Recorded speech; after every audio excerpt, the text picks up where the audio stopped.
장진영 변호사. 네, 오늘의 법 선생님은요, 약자의 편에 설 때 더 목소리가 커지시는 분입니다. 장진영 변호사입니다. 네. 아니, 막중한 임무를 맡으셨네요. 네, 오늘 예. 첫날인데요. 네. 마음의 부담이 컸습니다. 네. 잘할 수 있을지. 네. 많이 하셨다고 들었습니다. 준비를 많이 하신 만큼 오늘 뭐 좋은 특강 저희가 기대를 해보겠습니다. 오늘의 주제는 어떤 건가요? 오늘 제가 준비한 알면 쉬운 법 코너는 대한민국 부동산 시장의 식을 줄 모르는 핫 이슈입니다. 바로 이겁니다. 2015년에도 멈추지 않은 전셋값 고공행진. 전셋값은 폭등하고 전세집 구하기는 하늘의 별 따기. 그야말로 전세 품귀 현상이 벌어지고 있는 가운데 전셋집을 구하려는 세입자의 절박한 심정을 노리고 전세 사기가 급증하고 있다. 그래서 법 선생이 준비했다. 2015 전세대란 특급 비법. 전국의 공인중개사 661명에게 2015년 부동산 시장 전망에 대해서 물었습니다. 그런데 대답한 공인중개사 10명 중 7명 꼴로 예. 올해도 전셋값이 계속 오를 것이다. 이런 대답을 내놨습니다. 이렇게 이제 전세 물건은 없고 전셋값은 계속 오르고 이러다 보니까 가물에 콩나듯이 전셋집이 나오게 됩니다. 전셋집이 나왔다는 소리를 들으면 덥석 달려들어서 일단 잡고 봐야 하는 게 전세입자들의 심정이거든요. 이런 틈을 타서 전국의 전세 사기가 지속적으로 늘어날 것이다. 이런 전망이 있고요. 그래서 우리 법대법에서 전국에 전세 사기 주의보를 발령합니다. 네. 그래서 제가 준비한 것은 전세 사기 예방법과 대처법이 되겠습니다.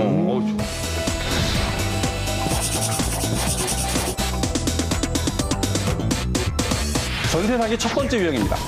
대리인의 이중계약 사기. 남편이 집주인인데 부인이 대신 나왔다든지 부모가 집주인인데 뭐 자식이 나오는 경우. 요새는 또 외국에 집주인이 나갔다. 그러면서 뭐 친척이 대신 나오는 경우. 이렇게 다양하게 대리인이 나오는 경우가 많은데 이런 이제 대리인 이중계약 사기에서의 그 대리인들은 건물 관리인입니다. 건물 관리인들이 뭐 다 나쁜 사람들은 아니지만 건물 관리인들이 이렇게 장난을 치는 경우가 많이 있는데요. 그 김광규 씨 있으시잖아요. 이렇게. 탤런트, 예. 탤런트 김광규 씨. 요새 뭐 CF로도 주가를 올리고 있지만 김광규 씨가 이 비슷한 사기를 당해가지고 자기 전세 보증금 전체를 다 날릴 위기였는데 3년 동안 재판을 했습니다. 다행히 한 절반 정도는 건졌다고 하지만 상당히 큰 손해를 본 거죠. 제가 사례를 말씀드리도록 하겠습니다. 이 사건은 집주인이 한국에 살다가 외국에 나가면서 집주인이 갖고 있었던 수십 세대의 원룸을 가진 건물이 있었는데 그 건물을 관리인이 이제 관리를 해오고 있었습니다. 근데 이 관리인이 집주인한테는 보증금 2천에 월세 20만 원짜리 월세 계약을 체결했다. 이렇게 거짓말을 해놓고 세입자들한테는 실제로는 전세 4천만 원짜리 그 전세 계약을 체결해서 차익이 2천만 원 생기지 않습니까? 그 2천만 원을 가로챈 겁니다. 그런데 나중에 이제 문제가 발각이 돼서 그 관리인을 잡았습니다. 그렇지만 그 관리인은 돈을 다 써버리고 탕진했다. 내 배째라. 이렇게 나온 겁니다. 아이고. 이럴 때 세입자들의 그 보증금은 어떻게 될까요? 글쎄 이건 뭐 집주인이나 세입자가 그 사기꾼한테 그냥 거짓말에 속아서 당한 거니까 누구한테 책임을 물기가 참 애매하네요. 이게 이런 물어야 논리 되는데. 같아요. 회사에서 직원이 잘못하면 그 연대 책임으로 왜 회사의 사장도 잘못되는 경우 있잖아요. 그렇듯이 이건 분명히 관리인을 고용한 사람이 집주인 아닙니까? 그러면 사실 집주인이 이 사람한테 믿고 이름 시켰으니까 집주인이 물어줘야죠. 논리적이네. 합리적이죠? 논리적이야. 야, 예. 나는 그 합리적이라고 생각하지 않아. 그러면 아니 배심원장님 왜 집주인도 그러십니까? 사기 아니, 당했잖아. 전뭐 중개업자를 썼잖아요. 맞아. 중개업자를 썼잖아요. 맞아. 중개업자라는 사람은 전문가잖아요. 그렇죠. 돈을 주고 썼을 텐데. 그 이 사람이 그랬으면 이 사람 중개료도 받잖아요. 맞아요. 그 이 사람이 다 책임져야 되는 거 아니에요? 거기서 중개업자가 또 책임을 진다고요? 그렇죠. 공인중개사 요즘에 있잖아요. 네. 저도 이제 전세하다 보다 보니까 그쪽으로 가는 돈이 정말 만만치가 않고 굉장히 비싸요. 근데 그 정도의 돈을 받는 전문가라면 여기서 중재를 해줬어야 맞는 거죠. 예. 자, 이게 법대법 배심원을 1년 넘게 하시니까 로스쿨 가셔도 되겠어요. 네. 진짜예요? 우리 배심원장님이 역시 또 그중에서 중에서 돋보이시는데 진짜요? 네, 공인중개사가 공인중개사가 손해배상 책임을 최종적으로 지게 될 경우 그렇습니까? 진짜예요? 공인중개사가 손해배상 책임을 최종적으로 지게 될 경우 그렇습니까? 진짜예요? 이 공인중개사는 이렇게 대리인이 나오는 경우에는 그 대리인이 적법한 대리권을 갖고 있는지 월세 계약을 할 수 있는 권한을 갖고 있는지 전세 계약을 체결할 권한을 갖고 있는지 이런 것들을 다 확인을 해야 될 주의 의무가 있는 겁니다. 그런데 이 사건에서 그 공인중개사는 그 관리인을 너무 쉽게 믿은 거죠. 그래서 너무 쉽게 믿어서 자기가 해야 될 주의 의무를 다하지 않았기 때문에 이 사람은 손해배상 책임을 지게 되는 겁니다. 아, 정말 사실 이 세입자 입장에서는 보증금이 사실 전 재산이 될 수도 있는 금액이잖아요. 근데 이 세입자들은 그러면 전액 보상금을 받을 수가 있는 건가요? 그러면 얼마나 좋겠습니까? 네. 근데 공인중개사가 물론 그런 집주인 확인도 하고 여러 가지 확인 절차를 밟아야 되지만 세입자도 같이 집주인이 누군지 또 대리인이면 대리인의 권리가 있는 건지를 같이 확인을 해야 된다. 세입자가 그런 노력을 하지 않았을 때는 공인중개사한테 손해 전체 금액의 70 내지 80% 정도는 손해배상 청구할 수 있지만 20, 30% 정도는 세입자가 위험을 부담한다. 이런 식으로 판결들이 나오고 있습니다. 자, 그렇다면 이런 경우에 중개업자를 대상으로 소송을 해서 그 보상을 받으려고 할 때 세입자들은 어떤 준비를 미리 해놔야겠습니까? 맞아. 네. 중개사고가 발생했을 때 배상금을 지급하는 제도가 있습니다. 이게 바로 이제 공제나 보증보험 제도인데요. 우리나라의 모든 공인중개사는 이런 보증보험이나 공제에 가입하도록 그렇게 법에서 정하고 있습니다. 그 공제에 가입하면 이렇게 생긴 공제 증서를 매매계약서나 전세계약서, 월세계약서에 첨부해서 이렇게 주도록 되어 있습니다. 여기 보시면 제목은 공제 증서고 부동산의 이름이 여기 들어가 있습니다. 그다음에 공제 금액이 여기 5천만 원 이런 식으로 이렇게 나오죠. 그리고 공제 주체는 한국공인중개사협회 이렇게 되어 있습니다. 이런 공제 증서를 하나 가지고 있으면 나중에 중개 사고가 발생했을 때 이거를 근거로 해서 이 공인중개사협회에 공제금을 달라 이렇게 청구를 할 수 있는 겁니다. 저는 저걸 본 적도 없고 예. 저렇게 생겼어도 그냥 가서 보관을 했지 저게 그렇죠. 지금 처음 들은 것 같아요. 계약서 예. 뒤를 들춰보시면 저게 붙어 있을 거예요. 계약서 뒤를요? 그래도 그렇게 중요한 건지 몰랐지. 지금 이제 제가 건물 관리인이 대리인이 돼가지고 사기를 치는 그런 사례를 말씀드렸는데요. 두 번째 유형은 공인중개사가 직접 집주인을 대리해서 대리인이 돼가지고 사기를 치는 그런 유형을 말씀드리겠습니다. 공인중개사가. 네. 서울 강남 지역에 다가구 주택이 굉장히 많이 있습니다. 네. 그런데 2001년부터 강남 지역에 20여 개 다가구 주택을 임대차 계약을 관리하는 그런 권한을 위임받은 공인중개사가 있었는데요. 이 사람이 6년 동안 세입자들하고 전세 계약을 체결하고 집주인한테는 월세를 맺었다. 이렇게 거짓말을 해서 챙긴 돈이 무려 57억 원. 무려 57억 원. 초대형 사기 사건이 있었습니다. 이건 진짜 액수가 크네요. 그럼 이 지금 공인중개사는 그러면 잡혔어요? 외국으로 도망을 갔는데요. 인터폴하고 이제 공조를 해서 잡혔습니다. 그래서 이제 그 범인은 사기죄, 그다음에 사문서 위조 행사죄 이런 걸로 해서 7년형을 선고받았습니다. 7년이 70년 정도는 사셔야죠. 그런 분은. 그 금액 자체가 너무 크고 지금 이 당한 사람이 몇 명이겠습니까? 그러니까. 예? 그렇죠. 다세대 주택. 뭐 굉장히 중형에 처하면 속이 좀 시원하겠지만 그게 끝이 아니잖아요. 피 같은 자기 전 재산 같은 돈을 세입자들이 날렸는데 이거를 찾아올 수 있을까? 이게 이제 굉장히 중요한데 이 사기꾼이 감옥에 들어갔지 않습니까? 돈을 달라 그랬지만 자기도 돈을 다 써버려서 없다. 여기도 이제 배째라 이렇게 하는 거죠. 그러니까 이제 세입자들은 남은 게 누가 있어요? 집주인. 집주인 있죠. 집주인을 상대로 보증금을 돌려달라 이렇게 요구를 했어요. 돌려받을 수 있을까요? 집주인한테. 집주인 줘야지. 집주인 줘야지. 그럼. 다르지. 아유, 예. 집주인이 아예 믿고 맡긴 거 아니에요? 그럼요. 중개사한테. 그럼 집주인이나 마찬가지인 자격을 가진 거 아니야, 중개사가. 그럼 집주인이 책임을 지는 부분이 있어야 되는 거 아닙니까? 그럼 여기서 이거 아주 예리하게 제가 하나 주최해 볼까요? 만약에 이 관리했던 부동산 중개업자한테 네. 월 보수가 만약에 집주인한테 나갔다면 네. 집주인이 월 보수를 줬다면 아하. 이건 100% 책임이 있고 예. 월 보수 같은 게 없었다. 이러면 좀 말이 달라질 것 같아요. 이야, 그냥 로스쿨 가세요. 대단하죠. 네. 저희 다녀오겠습니다. 자, 이게 이제 그 사기꾼은 공인중개사죠. 근데 그 피해자는 집주인도 되고 세입자도 되는 거예요. 양쪽 다 피해자인 거예요. 그러니까 누구 편을 들어주면 상대방이 억울할 수밖에 없는 그런 상황인데 이 문제에 대한 제가 답을 드리기 전에 좀 공부를 하고 가야 됩니다. 법률적으로 대리가 뭐냐 이거를 좀 우리가 공부를 하고 가야 됩니다. 이 대리는 나 대신 다른 사람을 시켜서 법률 행위를 하는 것. 그 법률 행위의 효과를 내가 받지만 행동은 대리인을 시켜서 하겠다. 이런 게 이제 대리인데요. 네. 그 대리에는 유권 대리가 있고 무권 대리라는 게 있습니다. 유권 대리는 그냥 일반적인 대리입니다. 있을 유, 권리권. 그래서 대리권한이 있는 채로 대리 행위를 하면 유권 대리가 되는데 반대가 이제 없을 무, 권리권 이렇게 해서 대리권이 없는 사람이 한 대리 행위 이거를 무권 대리라고 합니다.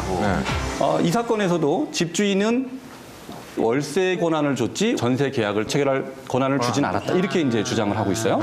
그러면 전세 계약을 체결한 대리인의 행위는 무권 대리 행위가 됩니다. 무권 대리 행위는 법률적으로 무효가 됩니다.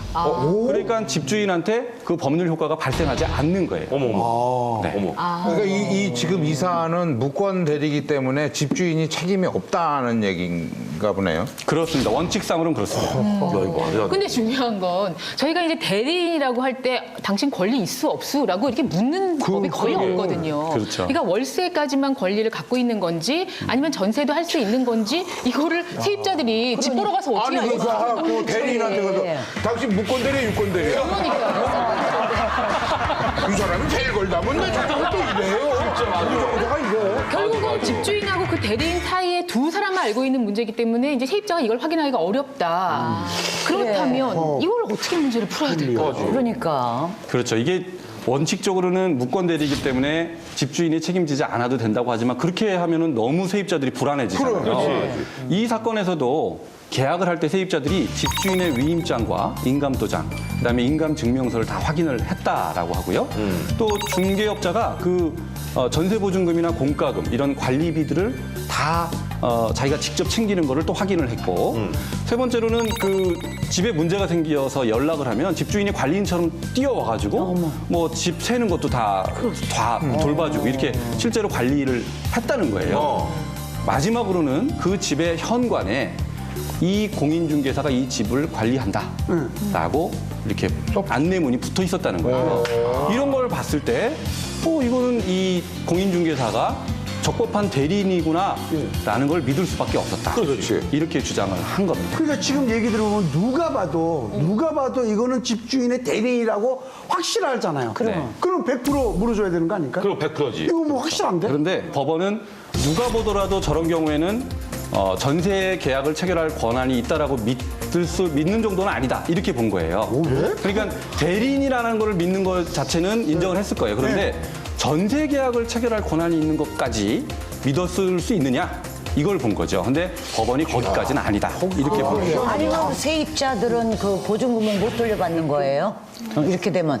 그래서 아까 제가 말씀드렸듯이 이 세입자들한테도 집주인이 또 대리인이 진짜 대리권이 있는지를 확인해야 될 의무가 있다. 이렇게 한다 그랬잖아요. 그 부분을 일정 부분 인정을 해서 60%만 돌려줘라. 이렇게 60%만 돌려줘라. 이렇게 판단을 했습니다.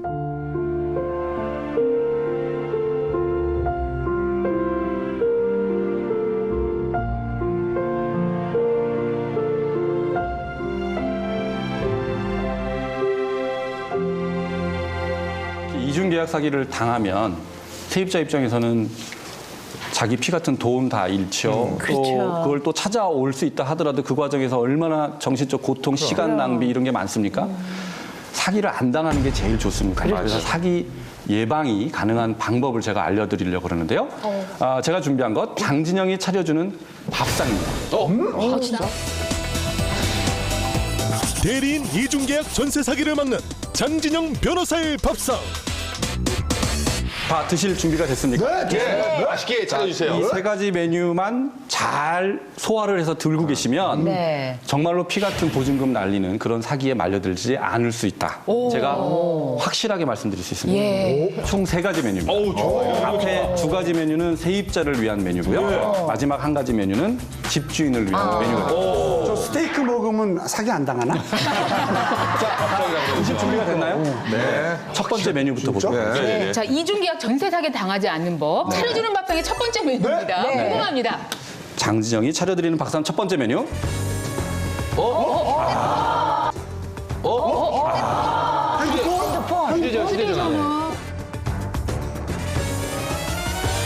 휴대전화 없으신 분 있어요? 다 있죠. 네, 다 있죠. 굉장히 간단한 겁니다. 이 휴대전화만 있으면 사기에 말려들지 않을 수 있다. 뭐야? 어떻게? 저희가 또 법대법 좀 하지 않았습니까? 휴대전화로 해야 될 일은 뭐 몇 가지가 딱 있죠. 예. 녹취. 사진, 예, 증거 뭐 이런 거군요. 기본이죠, 뭐.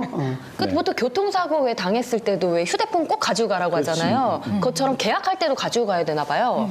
가져가는 것뿐만 아니라 통화를 해야 됩니다. 이걸 가지고. 누구랑 통화를 하느냐? 집주인? 대리인이 직접 나오는 경우에는 집주인과 통화를 해야 됩니다. 집주인과. 등기부등본상에 집주인이 나와 있죠? 그 집주인과 연결을 시켜달라. 이렇게 해서 통화를 해야 되는데 어떤 내용으로 하느냐? 당신 집주인이 아니라 대리인 직접 나왔는데 대리인 보낸 거 맞느냐? 이 사람이 지금 나하고 전세 계약을 체결하려고 또는 월세 계약을 체결하려고 하는데 보증금 얼마에 뭐 월세 얼마, 전세금 얼마 이렇게 하려고 한다. 맞느냐? 이런 걸 물어보셔야 된다는 겁니다. 그런 걸 물어보고 기본적으로 당신이 근데 집주인이 맞냐? 그렇지. 이거를 또 확인을 해야 돼요. 맞아. 그래서 그럴 때는 그 집주인의 인적사항을 보고 있으면서 죄송한데 그 주민등록번호 좀 한번 불러보시라 이렇게 요청을 하고 또 집 주소가 한번 뭔지 한번 말씀해 달라 이렇게 이제 해서 막힘이 있다든지 더듬는다든지 이렇게 되면 이제 이게 사기꾼이구나라고 의심을 할 수가 있는 거죠. 지금 말씀 이렇게 들으면서 생각되는 건 이제 공인중개사 사무소에 가면은 보통 집주인하고 통화 한번 할까요? 그러면은 중개인의 핸드폰으로 하거나 아니면 대리인의 휴대전화에서 아유 누구누구 찾아서 형님 기다리세요 뭐 받아보고 이럴 수도 있는데 그 전화번호를 정확히 받아서 내 휴대전화로 하고 그리고 기왕이면 저희가 확실한 증거를 위해서 녹취하는 게 좋겠어요. 그렇네요. 예, 그렇게 해서 자료를 요새 만들면 스마트폰에 보면은 자동 녹취 기능이 있는 어플리케이션이 많이 있습니다. 맞아요. 그런 걸 활용하시면 나중에 굉장히 든든한 증거를 확보할 수 있게 되는 거고요. 또 이제 그 확인하실 게 각 시군구청에 중개 업무를 담당하는 담당자들이 있는데 중개업소의 이름과 중개업자의 이름, 그다음에 등록번호를 불러주고 이게 정식적으로 허가받은 그런 업소인지를 확인을 하시는 것도 중개업자로 인한 사기 피해를 또 막을 수 있는 길이기도 합니다. 자, 첫 번째 밥상이었고요. 휴대전화였습니다. 자, 두 번째 밥상엔 또 과연 무엇이 있을까 궁금한데요. 두 번째 메뉴입니다. 두 번째 메뉴는 뭐예요? 뭐예요? 바로 인감증명서. 자, 이게 인감증명서 인감증명서. 다들 보셨죠? 네. 이게 원본이고요. 여기 있는 게 복사다. 사본입니다. 그치, 맞아. 이 두 가지 원본과 사본 사이에는 숨겨진 비밀이 있습니다. 비밀? 뭐예요? 비밀이 뭘까요? 지금 왜 그러세요? 지금 딱 봐도 원본하고 사본 종이가 틀리고 색깔도 다르고 근데 두 가지가 같이 있지 않을 경우엔 저희가 이것만 봤을 때 이거구나라고 할 수도 있어요. 근데 지금 보니까 확연히 다르고 틀리구나. 그다음 뭐 다른 게 또 있어요? 복사된 거 말고 네. 그럼 뭐 누가 그런 문제를 왜 내겠어요, 제가. 자, 여기 숨겨진 비밀이 뭘까요?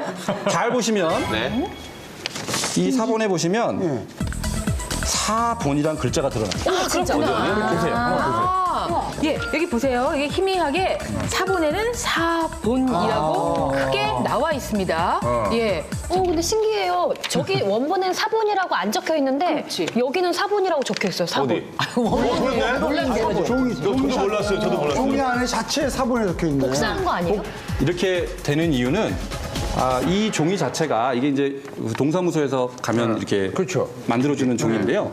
이게 한국조폐공사에서 만든 특수용지라고 합니다. 그래서 이게 이제 진짜 인감증명서는 복사를 하면 여기에 사본이라는 글자가 나타나도록 그렇게 돼 있는.